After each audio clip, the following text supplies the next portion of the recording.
Di dalam dunia perdagangan internasional, proses negosiasi menjadi fondasi dari setiap keputusan bisnis, bukan hanya tentang harga, tapi tentang kepercayaan, hubungan, dan keberlanjutan kerjasama.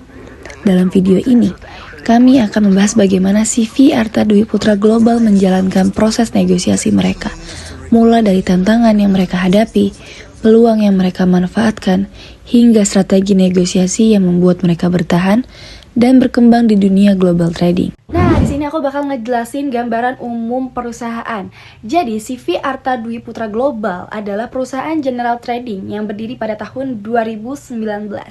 Nah, gedung utamanya ada di Kota Bandung, sementara untuk gedung operasionalnya ada di KBN Marunda, Jakarta. Perusahaan ini bergerak di bidang ekspor, impor, dan logistik. Di awal berdirinya, mereka fokus pada ekspor batu alam dan berikat tempurung kelapa. Seiring berjalannya waktu, mereka mulai memfokuskan ke sektor impor, mulai dari tekstil, stainless steel, elektronik, bahan kimia, sampai kebutuhan industri lainnya. Yang menarik, perusahaan ini sudah menangani 80 lebih proyek impor dan ekspor dengan dukungan lebih dari 30 karyawan yang tersebar di Bandung, Jakarta, dan Cirebon. Untuk memperkuat operasionalnya, mereka juga sudah menggunakan digital tracking system agar klien itu bisa memantau perjalanannya secara real time. Dan mereka juga sudah mengembangkan platform B2B untuk memperkuat penetrasi pasar di Asia Tenggara. Lalu, untuk hal yang paling ditekankan adalah kredibilitas, transparansi, dan kecepatan layanan. Jadi, 3 pilar ini yang akan menjadi kekuatan utama perusahaan dalam bersaing. Seperti perusahaan impor lainnya, Arta Dwi Putra Global juga menghadapi sejumlah hambatan yang cukup besar. Hambatan pertama adalah cash flow, karena impor membutuhkan modal pasar. Keterlambatan pembayaran dari customer bisa langsung mengganggu arus kas perusahaan. Invoice outstanding menjadi tantangan utama karena supplier luar negeri biasanya meminta pembayaran tepat waktu. Hambatan kedua datang dari proses regulasi dan perizinan. Beberapa jenis impor memerlukan izin khusus dari kementerian tertentu, seperti Kementerian Perdagangan atau Kementerian Perindustrian. Prosedurnya tidak selalu cepat, sehingga sering menghambat proses pengiriman barang dan bahkan menambah biaya logistik. Hambatan ketiga berkaitan dengan dinamika global. Harga barang dari luar negeri bisa berubah sewaktu-waktu tergantung kondisi pasar internasional. Supplier kadang mengalami overstimulation produksi, sementara demand dari customer lokal tidak selalu stabil. Hambatan tersebut, Arta Dwi Putra Global memiliki peluang besar untuk tumbuh. Peluang pertama datang dari sektor stainless steel dan galvalume. Indonesia masih mengimpor hampir 90% di dua komoditas ini karena terbatasnya produksi lokal yang bisa memenuhi kebutuhan industri. Ini berarti permintaan sangat besar dan stabil sehingga perusahaan memiliki bargaining power yang kuat di mata supplier luar negeri. Nah, peluang kedua ada di digitalisasi dengan digital tracking system dan rencana pengembangan platform B2B, perusahaan berpotensi memperluas jangkauan pasar dengan lebih cepat. Dan peluang ketiga adalah UMKM. Banyak UMKM ingin melakukan impor tetapi tidak mempunyai legalitas dan pengalaman. Dengan izin lengkap yang dimiliki Arta Dwi Putra Global, dapat menjadi penyedia jasa impor yang sangat dibutuhkan UMKM Indonesia. Bagaimana sih pola komunikasi dan negosiasinya? Pola komunikasi perusahaan dalam negosiasi sangat adaptif dan efisien. Biasanya negosiasi dimulai dari WhatsApp. Ini menjadi kanal utama untuk pertukaran informasi awal seperti estimasi pengiriman.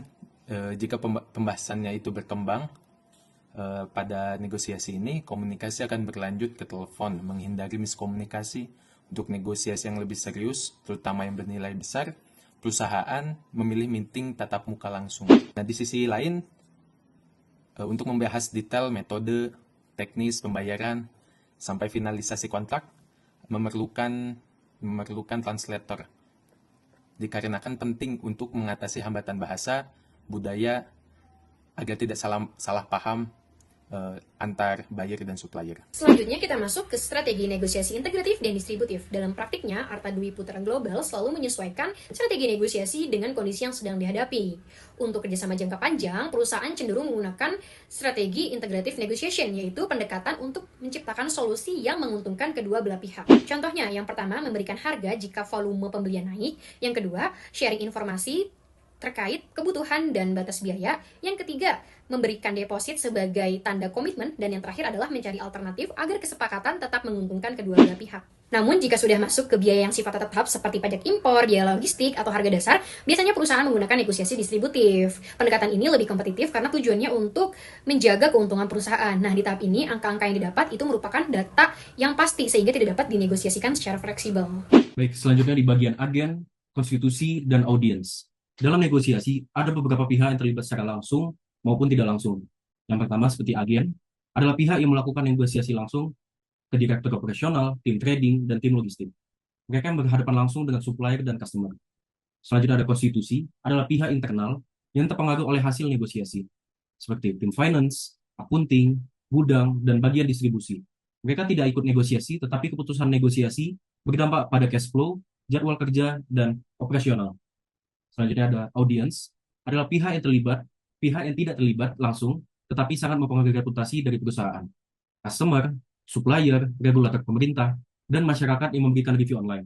Citra yang baik membuat negosiasi di masa depan lebih mudah, karena perusahaan sudah dipandang kredibel dan mempunyai reputasi yang bagus. Dalam proses persuasif, perusahaan menggunakan dua jalur utama. Ada peripheral route, yaitu persuasif berbasis pada reputasi, kredibilitas, dan juga hubungan jangka panjang. Ini menjadi dominan digunakan oleh perusahaan karena membantu kepercayaan jangka panjang membuat negosiasi berjalan lebih cepat. Lalu ada central route. Digunakan ketika perusahaan harus menjelaskan detail teknis seperti struktur biaya impor, HS code, ataupun kenaikan harga global. Selain itu, perusahaan juga menggunakan indirect negotiation atau komunikasi tidak langsung, seperti melalui manajer, audiens atau citra perusahaan maupun intermediary atau perantara, seperti agen translator ataupun agen luar negeri. Hal tersebut dilakukan untuk menjembatani perbedaan budaya ataupun bahasa dalam negosiasi internasional. Dari keseluruhan analisis, terlihat bahwa kekuatan dari Arta Dwi Putra Global bukan hanya terletak pada strateginya, tetapi pada kemampuannya untuk membangun hubungan jangka panjang, menjaga kredibilitas, dan juga mengolah data teknis sebagai landasan keputusan.